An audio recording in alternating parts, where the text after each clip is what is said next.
హిందూ బంధువులందరికీ నమస్కారం అండి. క్రైస్తవులు చేసే మోసాలు ప్రతి ఒక్కటి మీ కళ్ళ ముందే పెడతా వస్తా ఉన్నాను. ఈరోజు హిందూ దేవుడు శ్లోకం ఎలా కాపీ కొడతారో చూడండి.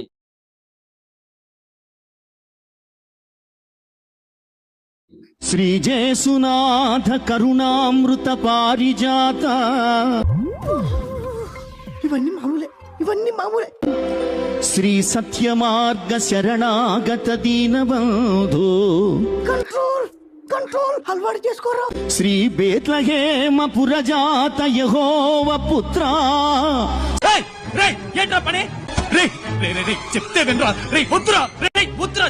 శ్రీ కన్యకామరియజం భజ యేసురాజం. ఇప్పటిదాకా యేసు యెహోవా శ్లోకం విన్నారు కదా.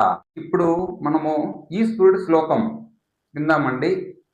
వాళ్ళు ఎంత బాగా కాపీ కొడతారో మన సాంగ్స్ ఒకసారి మీరు చూడండి, మీకు కూడా అర్థమవుతుంది. గంగాతరంగ రమణీయ జటాకలాపం గౌరీ నిరంతర విభూషిత వామ భాగం నారాయణ ప్రియమనంగ మదాపహారం వారాణసీ పురపతి భజ విశ్వనాథం.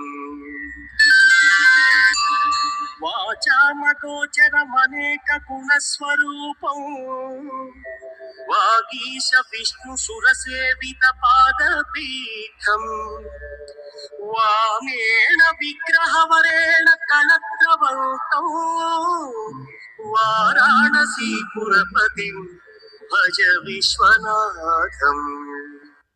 మీకు సిగ్గు శరం ఏమన్నా ఉందా లేదా అనేసి అడిగితే మాకు సిగ్గు శరం ఏమీ లేదు, మీ హిందూ దేవుళ్ళ సాంగ్స్ మేము ఇలా కాపీ కొట్టే బ్రతికేస్తాం అనేసి ఖచ్చితంగా అంటారండి క్రైస్తవులు. అందుకే వీళ్ళని చెప్పుతో కొట్టి ఎక్కడ పెట్టాలో అక్కడే పెట్టాలి. దయచేసి ఇలాంటి వీడియోస్ 10 మందికి షేర్ చేయండి, 10 మంది తెలుసుకుంటారనే ఉద్దేశంతో ఈ వీడియోస్ చేస్తూ ఉన్నాను. శ్రీజేసునాథ కరుణామృత పారిజాత. శ్రీ సత్యమార్గ శరణాగత దీనబంధు. ఒక చిన్న పాప, ఆ పాపకి బ్రెయిన్ ఎంత బాగా వాష్ చేసి ఆ పాపని ప్రజల్లోకి వదిలారో ఒకసారి చూడండి. నాకైతే మైండ్ బ్లాక్ అయిపోతుంది అంటారు కదా, అదే సేమ్ అలాగే అయ్యింది. ఏం మాట్లాడుతున్నావురా? నరాలు కట్ అయిపోయింది. నాకు బొర్రకి 52 కుట్లు పడ్డాయి. రే నాకు నేను చనిపోవాల్సిందాన్ని నన్ను దేవుడు బ్రతికించి. చాలా పాపం రా, చాలా పాపం రా. ఏసే మార్గం, ఏసే సత్యం. అమెరికా వెళ్ళాలంటే ఏరోప్లేన్లో వెళ్ళాలి. అండమాన్ వెళ్ళాలంటే షిప్లో వెళ్ళాలి. అబ్బో, నేను ఎక్స్పెక్ట్ చేసిన దానికంటే ఇది పెద్ద ముదురు. నువ్వు అమెరికా వెళ్ళాలంటే ఏరోప్లేన్లో వెళ్ళాలి. అండమాన్ వెళ్ళాలంటే షిప్లో వెళ్ళాలి. ఇండియా వెళ్ళాలంటే ట్రైన్లోనే వెళ్ళాలి. పిచ్చి మీకై ఉండాలి, ట్రీట్మెంట్ మాకై ఉండాలి. అంటే నాకు పిచ్చా? అవును, క్లియర్ గా ఉందిగా. ఇండియా వెళ్ళాలంటే ట్రైన్లోనే వెళ్ళాలి. పరలోకం వెళ్ళాలంటే నీవు పరలోకం వెళ్ళాలంటే చెప్పు చెప్పవా, చెప్పమంటా కదా. ఒకటే మార్గం, ఆ మార్గమే యేసయ్యా. అయ్యి బాబోయ్, పిచ్చి బాగా ముదిరిపోయిందిరా మీకు. ఆహా, చూడటానికి ఎలా ఉందో తెలుసా?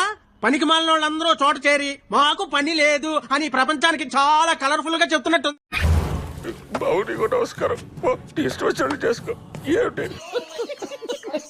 ఈ కార్యక్రమం ఇంతటితో సమాప్తం. రేపు ఇదే అలవాట్లపై మళ్ళీ కలుసుకుందాం. అంతవరకు సెలవు. మరి ఇలాంటి ఇంట్రెస్టింగ్ అప్డేట్స్ కోసం షేర్ చేయండి, లైక్ చేయండి, సబ్స్క్రైబ్ చేసుకోండి. ఫైనల్ గా గంట కొట్టడం మాత్రం మర్చిపోగా.